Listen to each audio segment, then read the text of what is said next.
کلا انہا تذکرہ،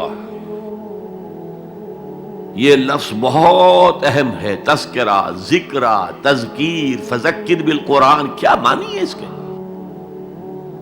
یاد دہانی صحیح ترین ترجمہ ہے، یاد دہانی. ایک ہے کسی کو کچھ سکھانا، نئی بات سکھانا، ایک ہے یاد دہانی. اسے ایک چیز معلوم تھی، کوئی بھول گیا، یاد کرانا.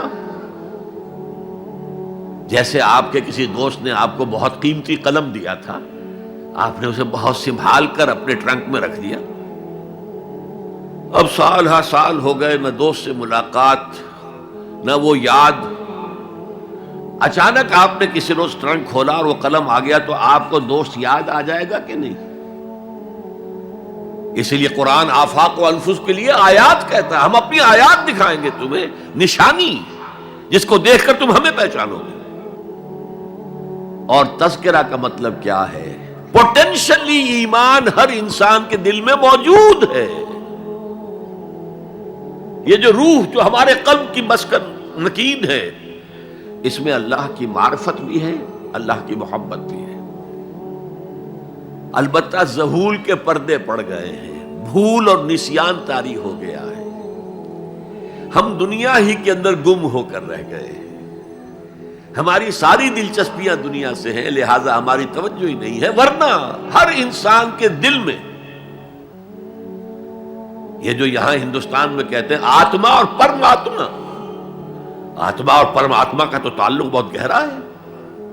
ابتدا میں بنا دی گئی تھی ارواح، جب ہم سب کے سب تمام انسان آدم سے لے کر اور تا قیامت جو انسان آئے گا دنیا میں، ان سب کی ارواح پیدا کر دی گئی.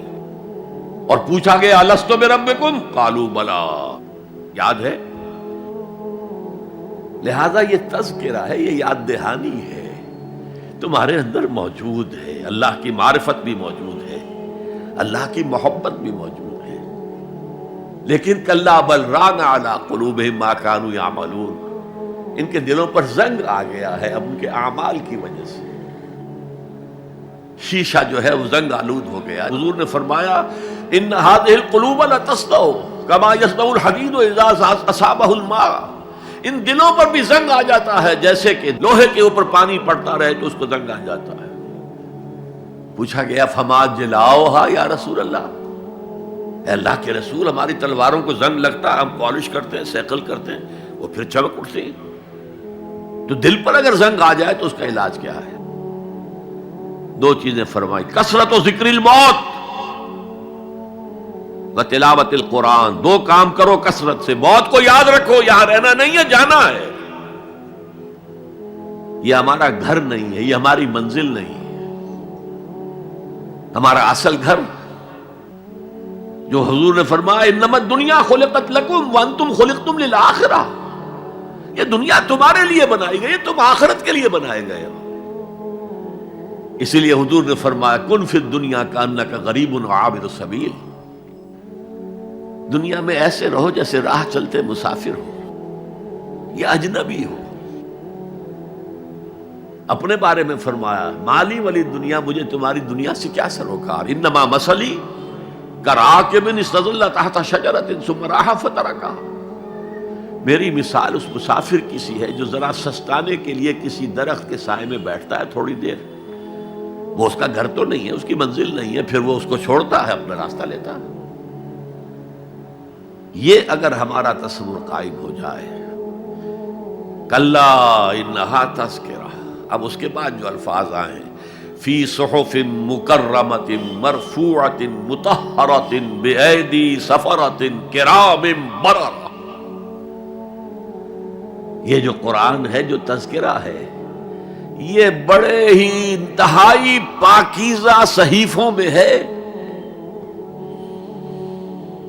فی صحف مکرمۃ، بڑے باعزت، مرفوعۃ مطہرۃ، مرفوع بلند اور انتہائی پاک.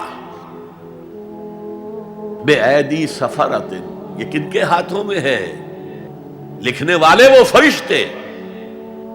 بے ایدی سفرۃ کرام بررہ، جو نہایت باعزت ہے، بہت وفادار ہیں اللہ کے. یعنی اصل قرآن کہاں ہے؟ لوح محفوظ میں ہے.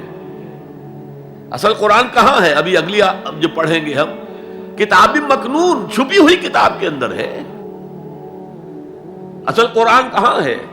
وَإِنَّهَا لَفِي أُمِّ الْكِتَابِ لَدَيْنَا لَعَلِيٌّ عَظِيمٌ، یہ تو اس ام الکتاب میں جو ہمارے پاس ہے، بہت بلند ہے اور بہت عظمت والا ہے۔